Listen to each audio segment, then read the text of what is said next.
Bueno, tengo un libro nuevo que acaba de salir hoy de la imprenta.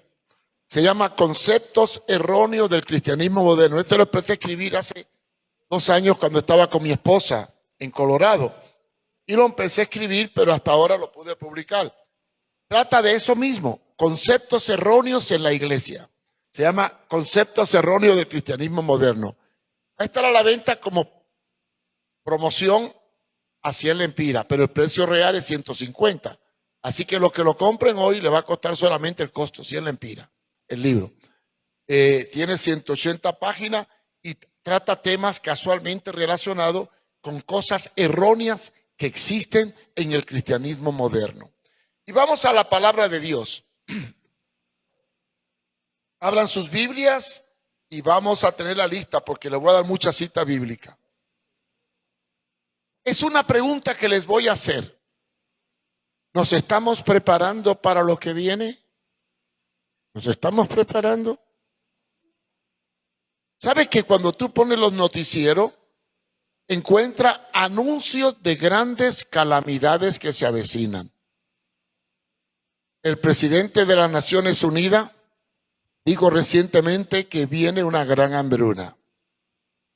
Vivimos una crisis económica terrible. El día de ayer, en Perú, la gente salió a la calle, tomaron las calles y hay un tremendo revolú porque ha subido el combustible, ha subido la comida, ha subido todo y la gente se ha lanzado a las calles. Claro, aquí ya empezó a subir hace tiempo.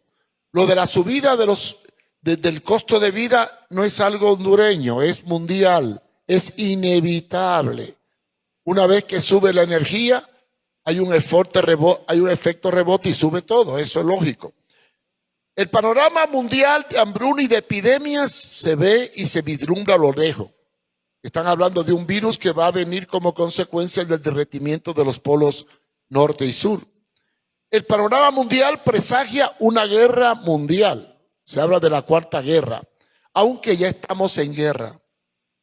Hay una cuarta guerra mundial, pero económica. Y vivimos en medio de una inestabilidad política en todo lugar, aún en los Estados Unidos de Norteamérica. La crisis económica, política, moral, social y religiosa está a la vista. Y además hay presagio de que viene una persecución religiosa para la iglesia. Y en algunos países lo hay. En Nicaragua empezó.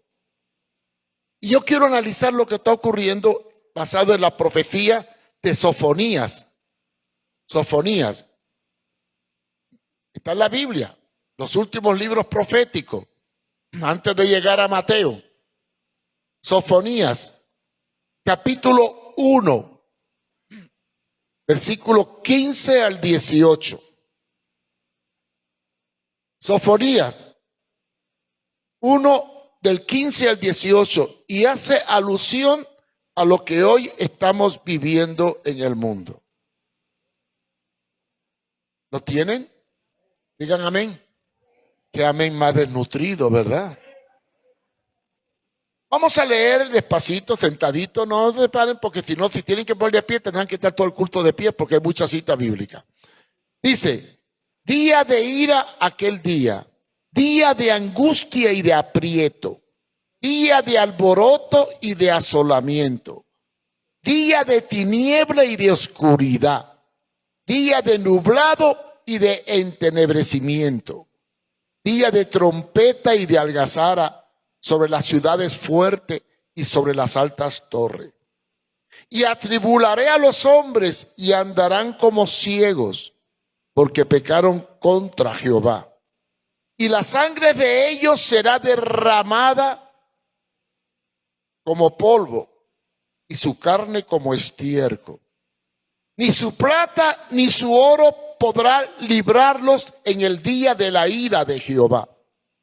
Pues toda la tierra será consumida con el fuego de su celo, porque ciertamente consumación apresurada hará con todos los moradores de la tierra. Me llama la atención la descripción que hace el versículo 17. Andarán como ciegos y la sangre de ellos será derramada como polvo y la carne como estiércol. Si usted estudia los efectos de la radioactividad o de la guerra nuclear, esto es lo que produce. Nos habla de un futuro sombrío y siniestro sobre la humanidad. Describe los últimos tiempos. Ahora bien, hablando de los últimos tiempos, ¿qué dice la Biblia en el Nuevo Testamento? Porque claro, este es el viejo. ¿Y el nuevo qué? Dice en el capítulo 21 de Lucas, del 25 al 26, que una de las características de los últimos tiempos es que la gente va a desfallecer angustiada por las cosas que ocurrirán y describe que las potencias de los cielos serán conmovidos. Anuncia el cambio climático. Después leemos en Lucas 18:8 algo que hoy es una tremenda realidad. Decadencia de la fe. Crisis de fe. El Señor hace una pregunta. Cuando el Hijo del Hombre venga, ¿hallará fe en la tierra? ¿Dónde puedo encontrar la respuesta de esto? Quizá lo podemos encontrar en Mateo 24:21, donde dice que si aquellos días no fueran acortados, ni aún los escogidos serán salvos.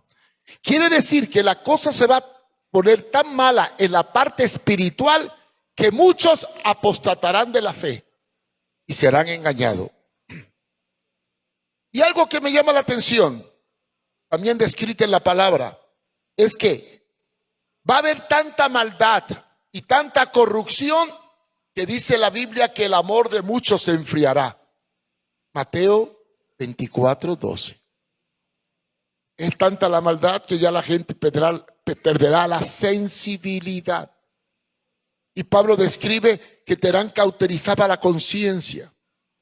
Ahora, lo que más me preocupa a mí de todas las cosas que van a acontecer es lo que le espera a la iglesia de manera profética en los últimos tiempos. Ser cristiano va a tener un alto precio. Y prepárese. Mantener la fe pura va a traer consecuencias tremendas. Yo quiero que analicemos un pasaje que el apóstol Pedro nos habla sobre qué viene para la iglesia y qué viene para el mundo. Primera de Pedro 4, del 16 al 18. Primera de Pedro 4, 16 al 18. Y yo le pregunto, ¿estaremos preparados para padecer por la fe, manteniendo nuestros principios? ¿Hasta dónde estamos capacitados para enfrentar el futuro como cristianos en un mundo sin valores? Recientemente le hemos dado a todos los miembros de la iglesia un libro sobre la dictadura de la ideología del género. ¿Cuántos lo han recibido? Levanten la mano. Nos enfrentamos a un futuro siniestro donde ya no sabe. Imagínense ustedes cuando hay un tercer sexo, el sexo X. Entonces tendremos que hacer 3 servicios sanitarios. Uno para el hombre, otro para la mujer y otro para la X. ¿Qué mundo nos espera? Y cuando nos traten de imponer el matrimonio gay.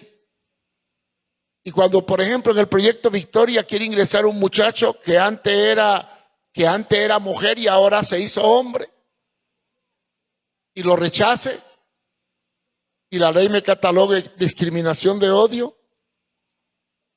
Pero el apóstol Pedro describe muy bien lo que van a padecer los cristianos en los últimos tiempos en Primera de Pedro 4, 16 al 18.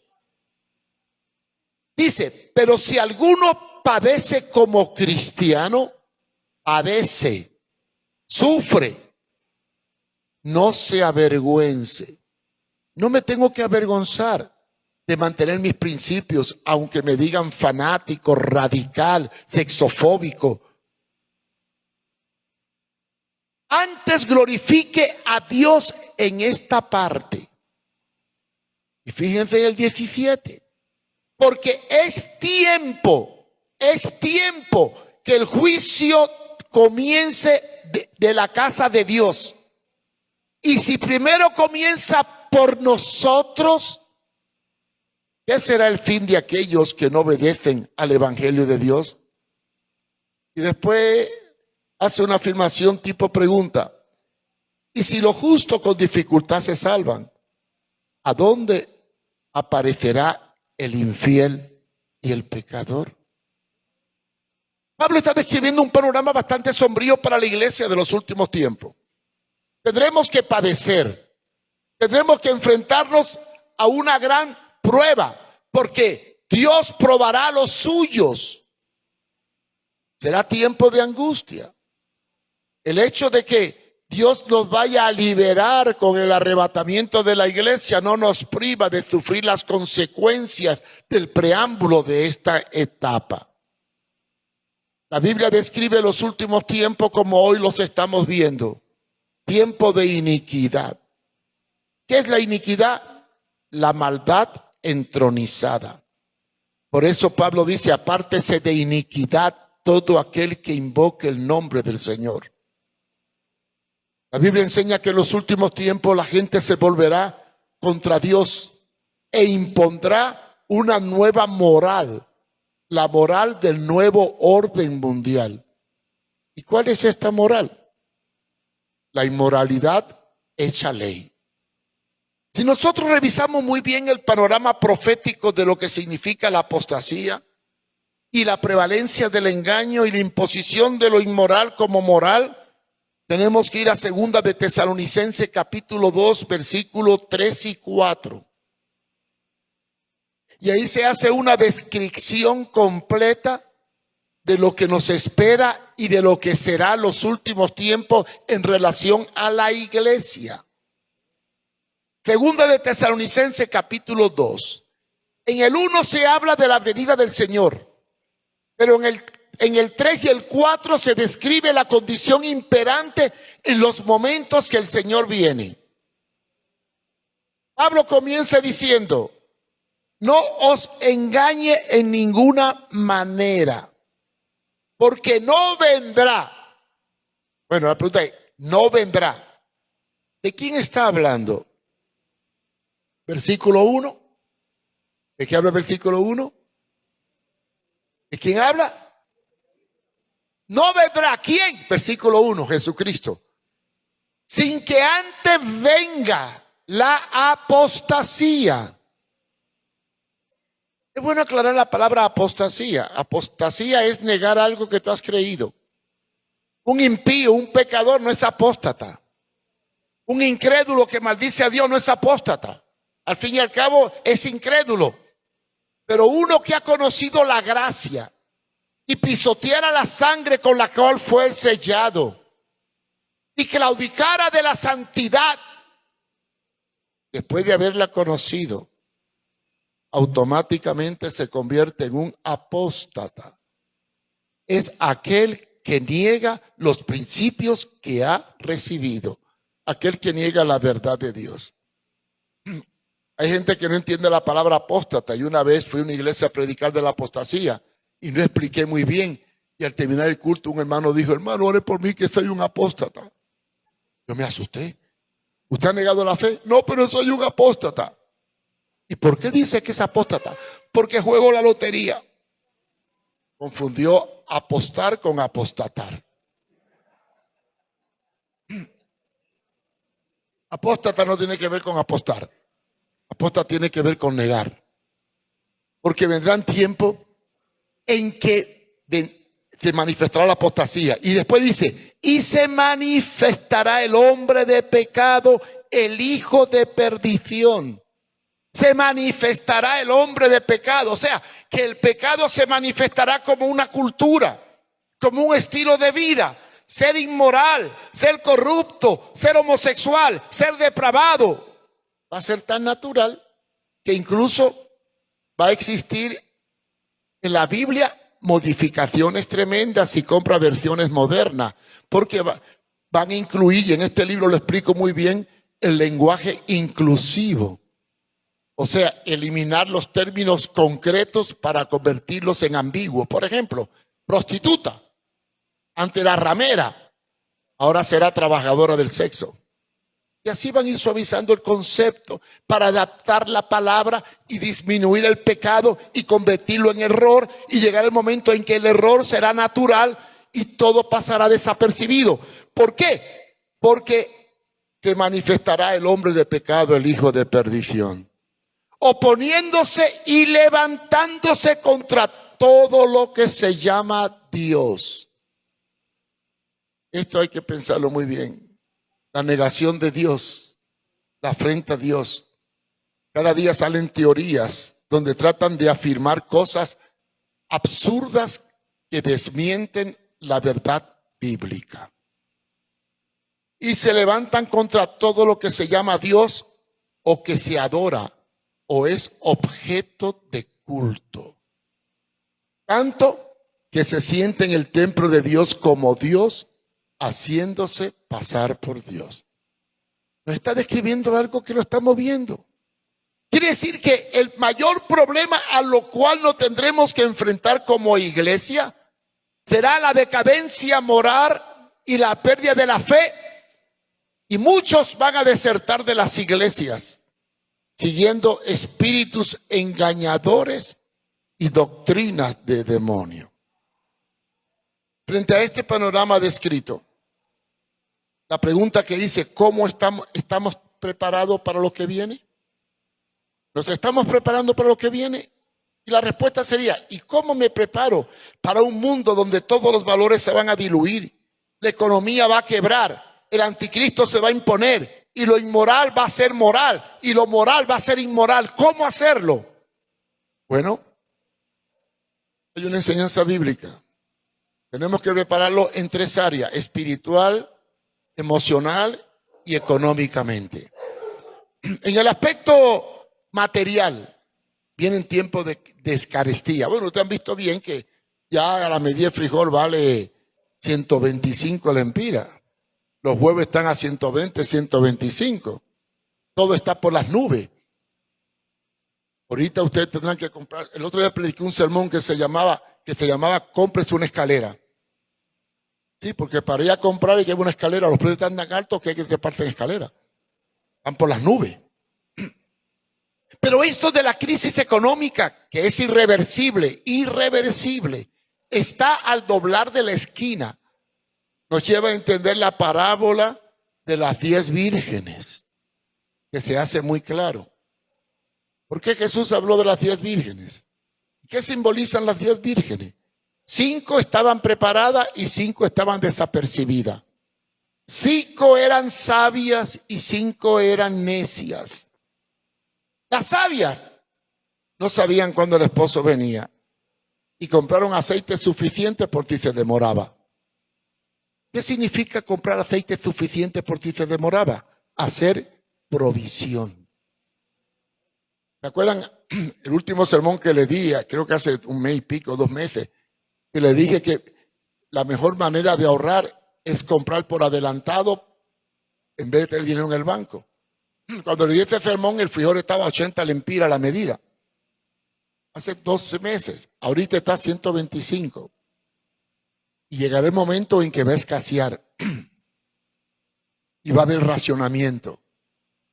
¿Y se acuerdan aquella época en que no había frijol rojo y trajeron frijol negro de Guatemala? ¿Cuántos se acuerdan? ¿Se acuerdan? Bueno, a mí me encanta el frijol negro, así que yo me gocé. Pero los que les gustan el rojo, pobrecitos, sufrieron con el negro. Pero como yo no soy racista, me encanta el frijol negro. Las 10 vírgenes representan provisión. Entender que estamos en tiempos difíciles. Y si tenemos algún dinerito ahorrado, mejor es invertirlo en alimentos no perecederos, porque todo se va a disparar. Y esto es inevitable hasta llegar al colapso, que se llama recesión, acompañado de inflación y por último de una gran hambruna. Lo otro que podemos hacer en lo espiritual, bueno, en lo material, hacer provisión. Leamos la historia de las 10 vírgenes después en su casa, Mateo 25, del 1 al 13, ahí está relatado, pero no lo vamos a leer ahora porque el tiempo avanza. Es prepararnos espiritualmente para no perder de vista las promesas del Señor. Aquí hay un texto muy importante que nos habla, 1 Corintios capítulo 15, versículo 2. Retener lo que Dios te ha dado, no dudando, y aferrarte más que nunca a la palabra de Dios. ¿Saben ustedes que la palabra de Dios es un noticiero adelantado? Los que leen la palabra no tendrán temor. ¿Y por qué no te da temor? Porque si yo sé lo que viene, ya no me preocupo. Dice la palabra en 1 Corintios 15, 2. Por lo cual asimismo, si retenéis la palabra que os he predicado, sois salvo. Si no creísteis en vano. Por lo cual retenéis la palabra. Retener. Cuidado, no confundan retener con guardar. Guardar es esconder, retener es tomar, es poseer, es vivir, es implantar, es ser cartas escritas no con tinta, sino con el Espíritu del Dios vivo. Y Apocalipsis 3:11 nos da un consejo. Este consejo es muy importante. He aquí, yo vengo pronto. Retén lo que tienes para que ninguno tome tu corona. Si en algún momento hay que orar, hay que buscar a Dios, hay que dedicarle tiempo a Dios y menos a la televisión y a las cosas inútiles, es en estos tiempos difíciles. La iglesia tiene que fortalecerse en la palabra de Dios. Cuanto más nos preparemos en la palabra, más fuertes seremos y más resistencia podremos hacer a lo que va a venir. Retén lo que tiene. Y después el Señor viene pronto, más pronto de lo que tú piensas. Y por último, es importante, hermanos, en estos tiempos enfatizar mucho la preparación en el conocimiento de las Sagradas Escrituras. Yo no sé cuánto estudian la Biblia diario y la leen y la analizan. No le pregunto porque a alguno le va a dar pena levantar la mano. Y si la levanta sin haberla leído, eres un mentiroso. Pero qué falta hace retornar a la palabra y estudiar la palabra y leer libros edificantes. Miren, hay cantidad de libros cristianos que son puro cuento y fantasía. Por ahí se proliferan profecías y mensajes que nada tienen que ver con la verdad bíblica. Yo creo que una de las necesidades mayores de los cristianos es prepararnos para poder enfrentar el engaño y la mentira del diablo. Es por eso que yo quiero que hagamos nuestro el texto de Segunda de Juan,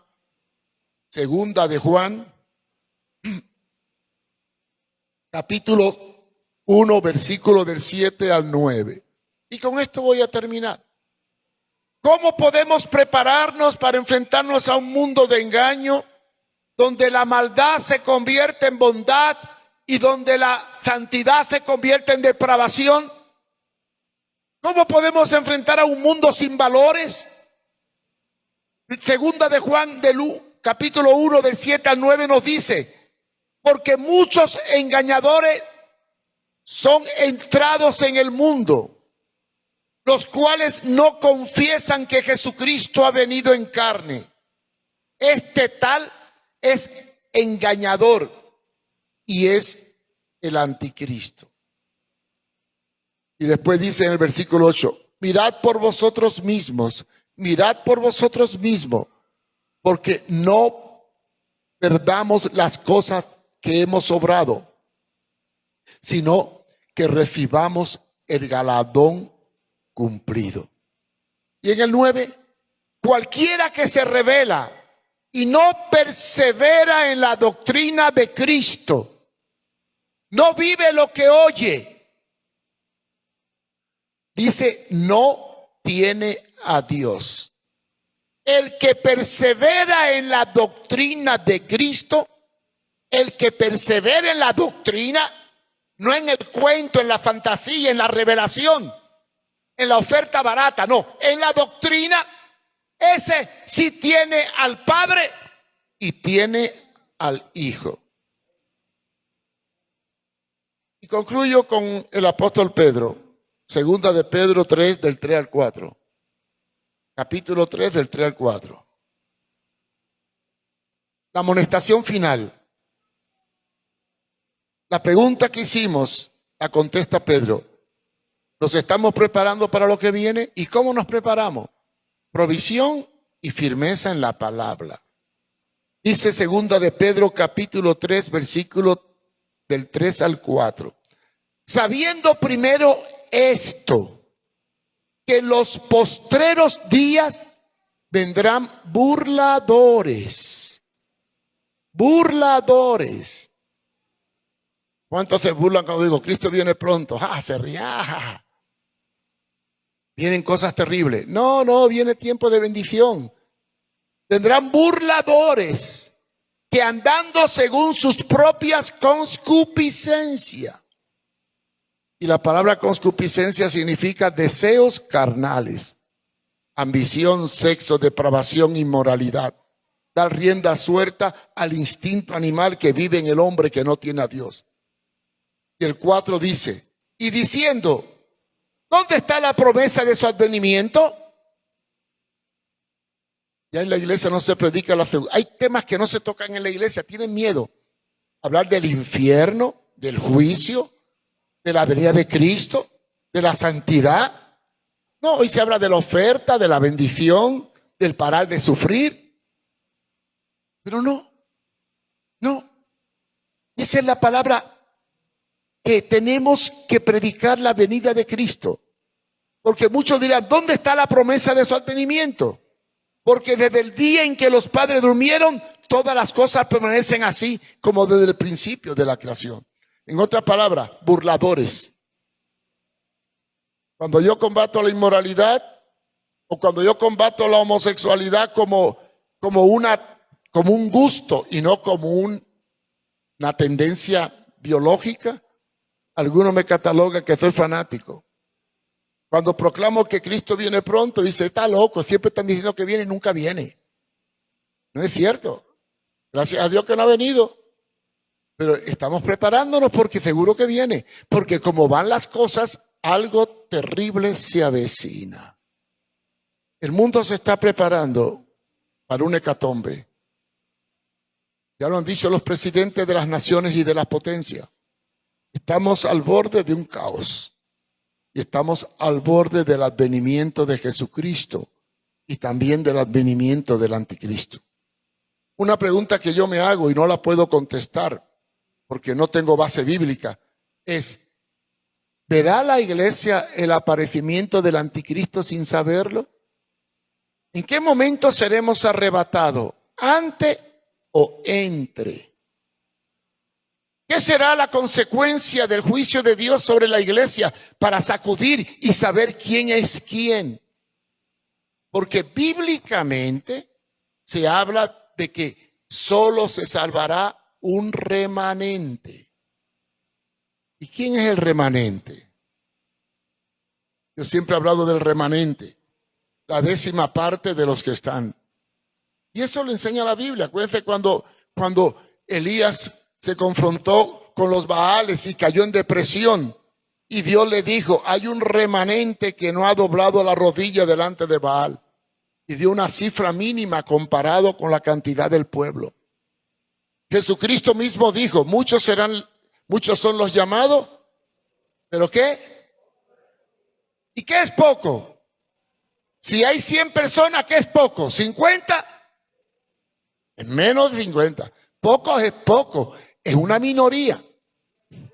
No es el que dice Señor, Señor, sino el que hace, no el que cree. Porque si por creer nos salvamos, Satanás es salvo. Y los demonios son salvos porque ellos creen y tiemblan, dice la palabra. No es creer, es vivir. Es tomar a Cristo como nuestra fe, nuestro fundamento, nuestro todo. Y aunque el mundo se burle de nosotros porque predicamos contra el pecado, predicamos del infierno, predicamos de que Cristo viene, predicamos del anticristo y la gente se burla, no importa, vendrán burladores, pero nosotros tenemos que afianzarnos en la palabra del Señor. Así que, concluyendo, hice una pregunta al principio que es bueno recordarla. ¿Nos estamos preparando para lo que viene? ¿Y cómo nos preparamos? Económicamente, haciendo provisión. Suerte que la mayoría somos bien gorditos y tenemos acumulada grasa para soportar un poco la hambruna, ¿verdad? Bueno, triste los delgaditos, ¿verdad? Estos tienen que buscar la forma de... Pero Dios nos ha dado palabra para que tomemos precaución y preparemos una reserva estratégica para la crisis que viene. En lo material, sabemos qué hacer. En lo espiritual, solo hay una opción. Buscar más de la palabra de Dios y agarrarnos más del Señor. Y mantenernos firmes en nuestras convicciones, no negando nuestros principios y viviendo en santidad, sin la cual nadie verá al Señor. ¿Y cómo vivo en santidad? Siguiendo el consejo del apóstol Pablo. Apártese de iniquidad todo aquel que invoque el nombre del Señor. Oremos. Padre, te damos gracias. Sabemos que vivimos un tiempo difícil. Sabemos que hay crisis económica, altos precios, decadencia moral, corrupción y violencia como en los días de Noé, según tu palabra en Mateo 24:37. Y sabemos, oh Dios, que muchos han tomado la vida cristiana de forma liviana, no viviendo en santidad ni escudriñando la palabra a fondo para percibirse de lo que viene. Oh Dios, yo quiero que tú nos hagas conciencia de que en estos momentos que vivimos, en que el mundo se debate en una crisis, fortalece nuestra fe. Haznos, Señor, sostenernos en tu palabra y alentar la esperanza de que cuando esto se pone malo es porque algo bueno se avecina. Y eso bueno es tu venida. Porque yo estoy a la puerta y llamo, dice el Señor. Si alguno abre su corazón y me deja entrar, yo cenaré con él. Haznos, oh Dios, vivir de acuerdo a tu palabra, defender tus principios y proclamar con nuestras vidas lo que decimos con nuestra boca. Porque Dios, si tú no nos ayudas y fortalece, será difícil vivir en un mundo tan pecaminoso y tan corrompido. Guárdanos, Señor, y haz en nosotros tu voluntad. Prepáranos para lo que viene, pero más que nada, prepáranos para el encuentro contigo. Prepara la iglesia, Señor.